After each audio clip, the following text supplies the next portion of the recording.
Alright, so we're gonna head into our final section for this very special episode 9 topic, focused on Daniel, topic of the week. Focusing on the RPG discussions. Now, we're interested in seeing what your thoughts are on the RPGs that you've played, where you think RPGs are headed, and that sort of thing. But I think I'll let Patrick start off with leading us into this topic about RPGs, which we know is your heart and soul, basically. So, well, Patrick, go ahead and start us off. Yeah, I mean, pretty much. I mean, I don't want you to make it seem like I'm the RPG No, of course but not. like in a sense, I've been playing RPGs since I was a kid, kids saying 7, 8 years old. Yeah. And when Michael told me, it was just like, yeah, I've got an RPG guy. So the first thing I just wanted to ask Daniel, when he first came through, was, for me, I started playing, my first RPG was Final Fantasy 7, and then I moved back to 6, and then I went onwards from there. So my whole idea of you and saying you're an RPG guy, I was just like, oh, finally I've found someone who has that addiction. But I wanted to know specifically at what point did you feel that, okay, this genre has totally propelled me into, let's say, I don't want to say gaming, because I don't know why gaming sounds so weird these days. But at what point, or at what game, or I even just want to ask, what platform?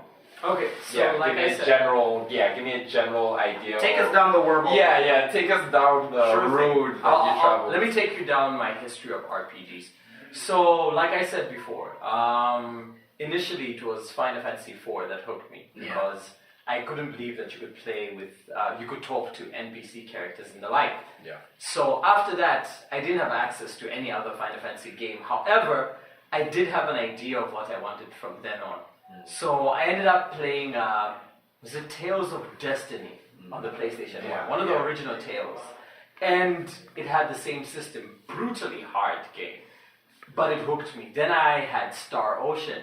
And then I played Star Ocean till the end of time, and etc. And slowly but surely, I began to understand that this genre was what I wanted, because every time you had so much depth, you had so many options, you could build your parties according to what you wanted. Was it the story of the class? Yeah, was it the story You're of a the numbers class guy. system? It was a story, because that's a big part of RPGs. The story was a very big part of it, because before that I had never actually had a proper story in gaming.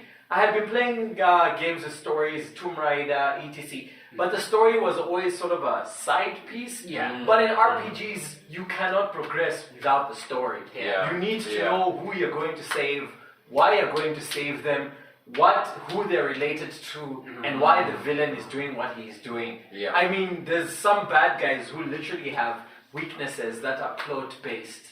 And if you don't know them, you completely... You're not just slapped with the bad guy. You're just not slapped with the bad guy. Super powerful. If you don't remember that one text from some old man in a dark alley, you say, remember the darkness, you won't win. You know, so things like that got me really deep into RPGs and the like. And from there, funny enough, I went into strategy RPG games. So most people won't know, just to give a general overview, RPGs are role-playing games, and we have many types. We've got strategy RPGs, turn-based, real-time, and all these we could spend an entire night talking about. But on PC, you generally have what are known as strategy role-playing games. And what happens is that they encompass managing an entire army, but you have a hero, and that hero is the core of the army. And then you have generals who are generally miniature heroes.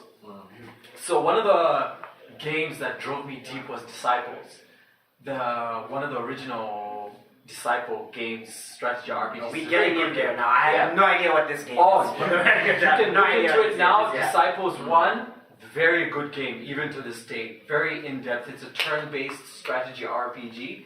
And you have a hero, and you can choose factions. You can be good guys, bad guys, demons, undead, elves, humans, everything you want to be. Wasn't Disciple kind of limited in terms of the story? Were you thinking like, is this the game that has driven me in terms of gameplay or interaction? Oddly enough, Disciples was one of the games that actually opened me up to different endings because before that, console games generally tended to have one ending due to of course. But then at the time, PC games, we had Age of Wonders and Disciples.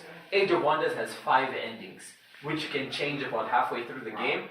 And Disciples has, I think, 2 or 3. I hope I'm not mistaken.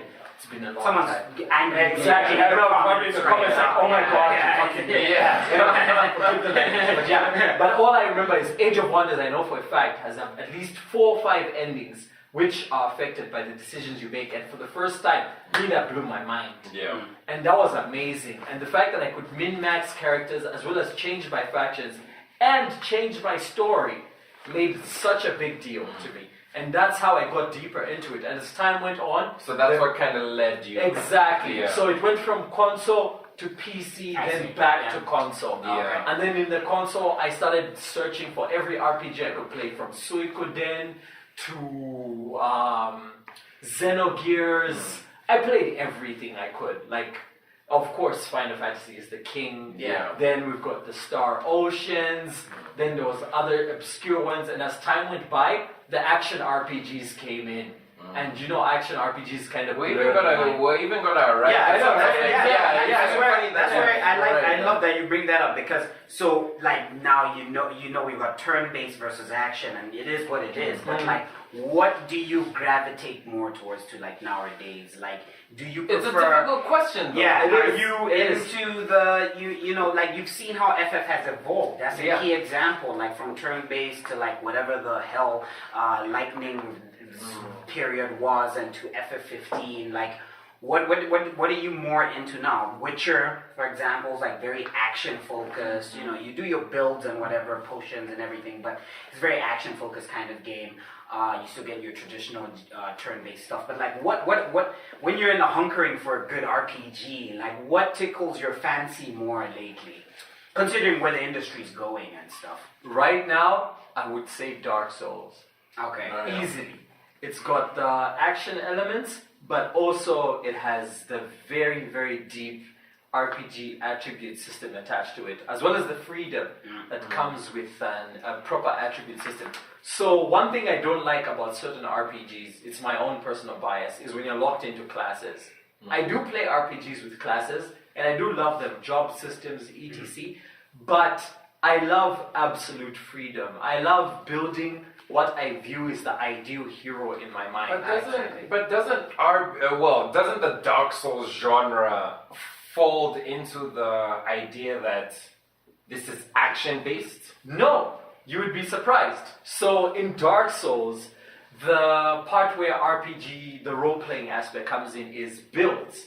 So if you read online, you always read about quality builds or faith builds or strength builds and the like. And that is actual role-playing in its sense. Okay. People will attach themselves to a weapon because Dark Souls is about lore. Yeah. And every weapon, every item has lore attached to it. Yeah. And if you find a certain item you like, and it says it's got, for example, what is known as scaling in Dark Souls, where a weapon gains the most benefit with regards to your stats. It will say, I'll give you an example of the Black Knight Greatsword. Scales best with strength and dexterity, C and D.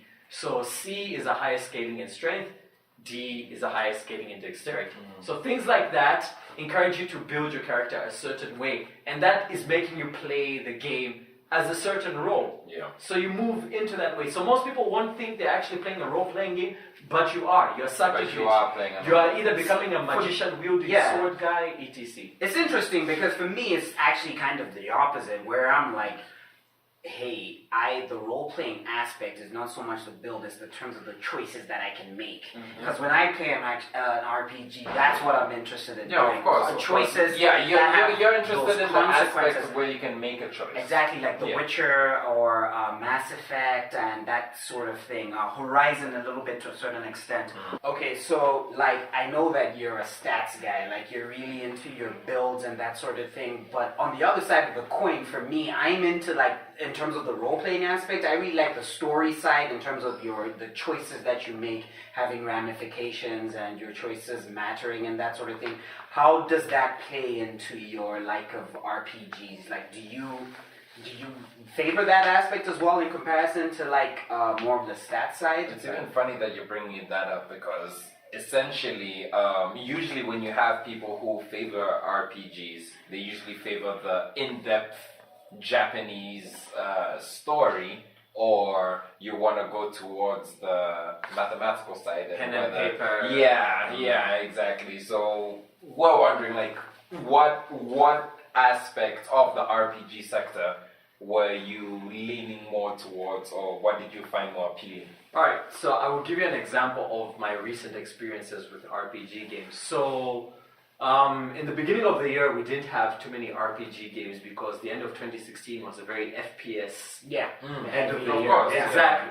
So all I had were PC games. So I played things like Pillars of Eternity, and many people won't know about this, especially in the Zambian circles, but there's a game called Torment Tides of Numeria.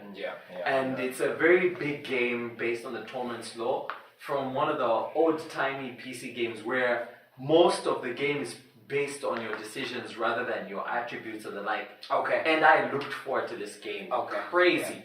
And most of the game is played up. You can finish the game without having a single battle. Oh, cool. You can talk your way out of almost every scenario. Kind of like Undertale? Exactly. Yeah. Kind of like Undertale, but more in depth because you've got like a crew of people who sometimes quip in and can mess up situations. Depending on what you said before. So I love decision making. I consider decision making a very big part of RPGs, but I feel when you balance the two, that's when you get a true RPG. Like for example, if we have Skyrim.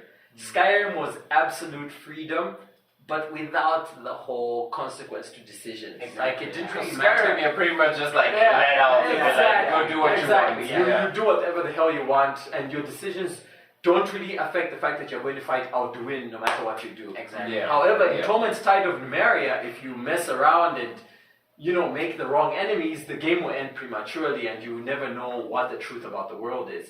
Same thing with Pillars of Eternity, and for me, I like to balance the two. I love my numbers, but I also love my decision making, and The Witcher, obviously, is right now the pinnacle of course of RPG standards. And every time you talk to someone who's played The Witcher, they tend to give a slightly different story just because of how diverse it is. That's a good point. Yeah, and let's not forget, like, the story is always attached to the women of The Witcher because If you wanted to go with Triss Marigold, Yennefer, but Yennefer's always the one you're gonna go for. Yeah, I had exactly. a little thing with Triss though. I'm a Triss guy. Spoilers. Michael's clearly a Triss guy. I shot Triss down so hard. One of the NPCs was like, bruh, that was cold. That was Dijkstra. Yes! You did the same. I never saw that. Sorry for the spoiler. Yeah, I think that's really cool with RPGs because what you guys are talking about right now, I'm like flabbergasted. I'm like, wait, what? No, because honestly, I read the books, so I knew who Dijkstra was, and I knew who Triss was, and I knew the relationship that Geralt had with Yennefer. So as soon as I started playing the game, I had that automatic bias with Yennefer. But essentially, when you first start off the game, you're just like, oh, this is the first girl I've met. I'm gonna smash. I had a bias for Yennefer because I had played The Witcher 1. And I had met her then. And then Triss Marigold was in The Witcher 2. And I had never gotten as deep into The Witcher 2 as I had wanted. I finished it through one playthrough, and that was it. And so when 3 came out, I was like, oh my god, Yennefer is back. And then we got basically Geralt's surrogate daughter. And I always favored her in every decision. And Triss's decisions sort of tied into favoring her decisions. So it kind of modeled my entire playthrough for the game. Like even when I was deciding the fate of villages, I'll be thinking like, Oh, you mean what would Yennefer exactly, what would Yennefer say? What's funny is, this is not how I am in real life. I cheated on Yen, the blonde witch. Oh, yes. I can't remember her name. Kira.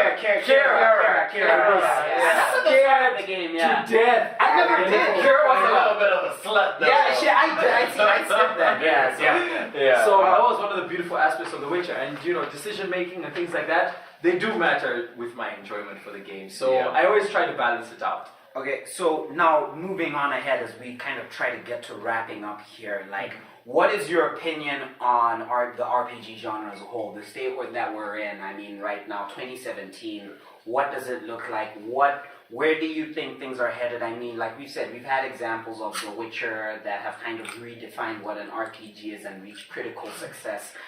We have stuff like Pillars of Eternity, that is Pillars of Eternity 1 and 2 that are doing really well on PC, that offer a completely different experience. But on the whole, where do you see things going, or where would you like to see things go, really? Alright, so this year has actually been very good for RPGs in general. Like, we haven't had this many JRPGs released in a short time. Exactly, yeah. We had Neo Automata, Neo, Dark Souls 3, Persona 5. Yeah, exactly, yeah. We've gotten the Final Fantasy 12 remaster. Yeah. Final Fantasy 15 came out not too far back in 2016. Yeah.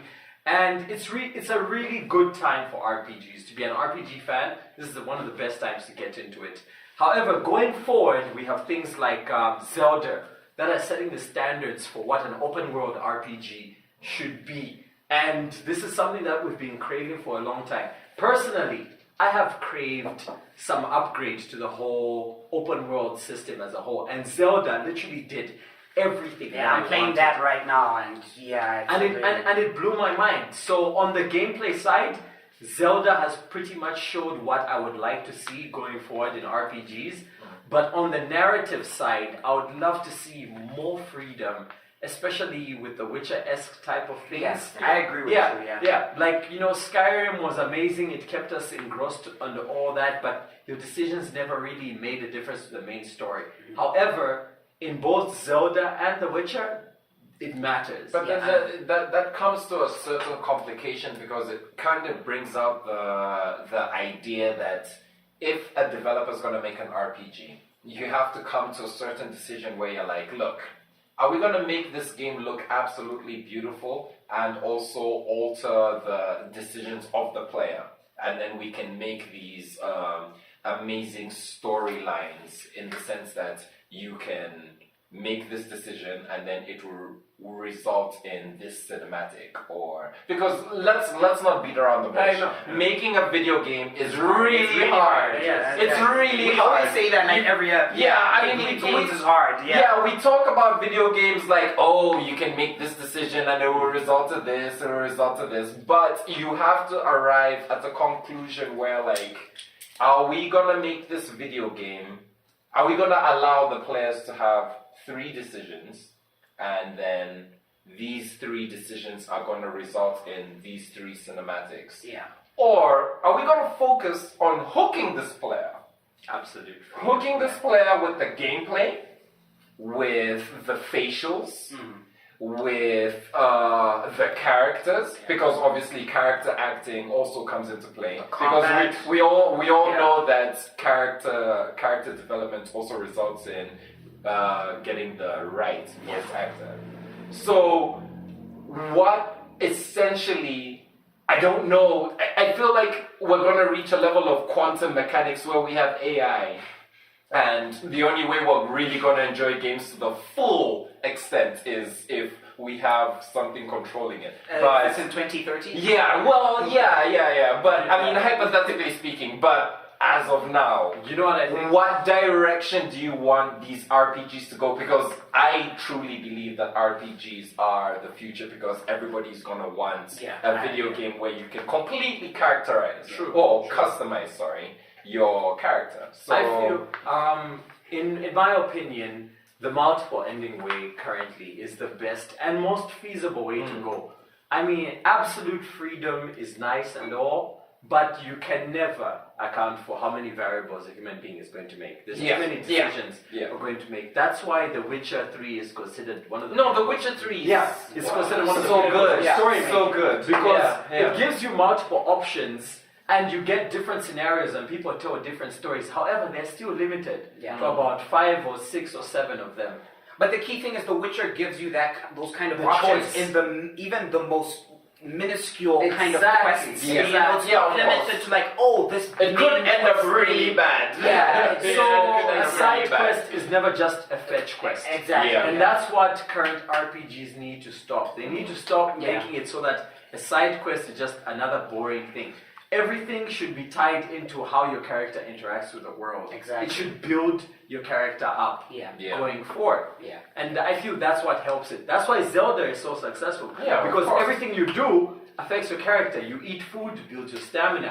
You go help someone, you get a new weapon. And you arrive at a point where like your stats are completely different. Exactly. Depending on how you play the game. And you choosing to do even something so tiny and small and insignificant of course. a reward that makes you even come up with that anecdote when you're talking to someone else who played the game and you're like, oh yeah, I did this tiny little thing, but then this cool thing happened with it. And you had a completely different weapon at that point. So I was like, oh, that seemed dumb, so I didn't do it. You know what I mean? So I think that's a really interesting point. And that is the essence of role-playing. That is why we call it role-playing, because everyone plays the role that they feel they want to be in that Or game. you can develop that role in that aspect. And that is what I hope we're going to get us going. And I'm so thankful for Zelda for that, because I feel it's one of the biggest examples going forward.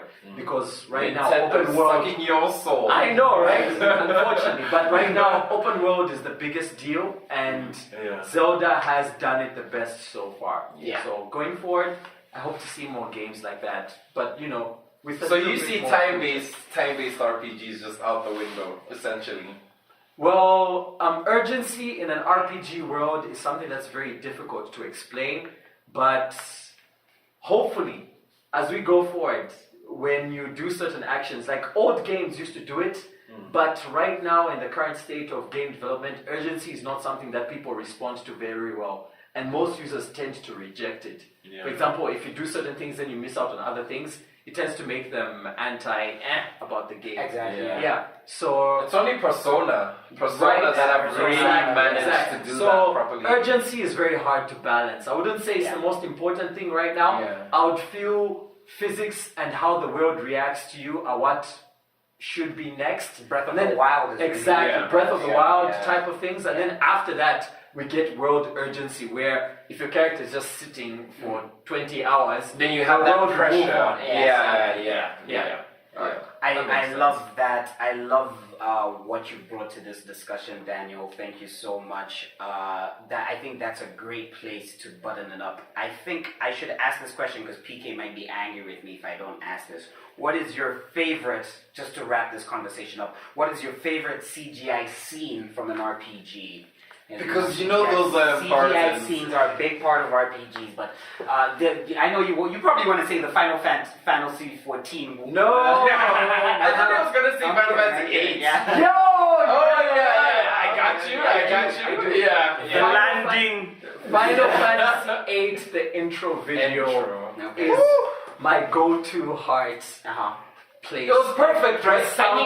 And you know when I was writing this down, I was just like, what would be my... I know it's FF8, but... you know what? Maybe Daniel has got something different. No, it's but Final Fantasy 8, I hope it's playing on the screen right now. We better have it absolutely fantastic. The ocean scene, the fight with Safer, it was just a masterpiece. It was an absolute masterpiece. In cinematics, in gaming, it pushed things so far ahead. And also the feels, like it just hooked you. By the time the game started, you already invested. It wasn't even the best RPG, but in terms of cinematics, it was really good. You were hooked. It was really good. You couldn't help but sing along. And it kept you throughout the entire game. And every time you heard that soundtrack, it would just bring you back to the emotion of the initial intro to the game and how invested you got into these characters. Is there any other RPG that, let's say, like, I just want to ignore the whole cinematics aspect, but let's say, including cinematics and gameplay, is there an RPG that gripped you? That you can say to date, that you can say that, look, this game was absolutely fantastic, and it influenced me. Funny And enough- as an influencer, because you know, influencer is a big word these days. Funny enough, Monster Hunter. Oh, The really? Monster Hunter games. Yeah. The soundtrack as well as the cinematics have always been top notch. And also the gameplay in Monster Hunter is a masterpiece. Easily. Every time one of those games come out, their gameplay is top notch. However, people never really give credit to their cinematic intros because the cinematic intros grip you. You know, you Was the see music good in Monster Hunter? Tan, tan, tan, tan, tan, tan, tan, tan, tan, tan. You just get hyped, man. You want to hunt. He's ready. Creatures, tan, tan, tan, tan, tan, tan, tan, tan, tan. Just there with a great sword. You're like, hunting with my mates and what. And you really get into it. And the song hypes you up. And they give you this really great cinematic. And, you know, they show the party working together in CG. And you want to do that yourself. And as you play the game, they sometimes give you that little hit of the song and it gets you hype and you just get caught in the loop of playing the I game. think people over and over again. underestimate the influence of music in video games. Yes, always a very Music big- in video very games big point. does give you that kind of nostalgia, whether it's nostalgia or hype. Or hype, Yeah, Push if you've been through if you've to been your listening to level, this music for like say you've been playing this game, let's say, for over 100 hours, and you've only heard this music, let's say, 3 times. By the 4th time you hear it, you're gonna be so hyped. It's the most epic thing you've ever heard because you know just how important this song is when it comes out. I think that's a great point to bring up, and how music is actually such a key component of RPGs and stuff. Yeah, in terms it of is. just instilling that will to fight, the strength, or selling a scene in terms of I feel like emotion. even in action games, because I feel like even the Last of Us. Great Was Great it a guitar or a violin? Giancarlo Esposito. When he was playing it at Yeah, let's not spoil the game. Yeah. You know how If you haven't played the I Last of Us, hope we have it on the screen where you have the guy like playing it. But The Last of Us, But essentially, music in video games, when you have that sort of an impact on the player, it can make a huge difference. It really can. It really can. But so Michael, thank you so much for. Wow. Oh shit, was it done? Daniel, you're calling that guy. Oh shit, He knows Michael. through the magic of editing, we're back. Daniel, thank you so much for being No, here don't with us edit for it. this archive. It has been edited, don't worry about that. It's been really great. No, but seriously, it's been really awesome like having you for this episode and everything. Just diving deep because you're such an RPG guy. Patrick's really into RPGs. I dabble here and there, but it's been really good having this convo. I really hope everybody out there as well had a good time listening to us going through that.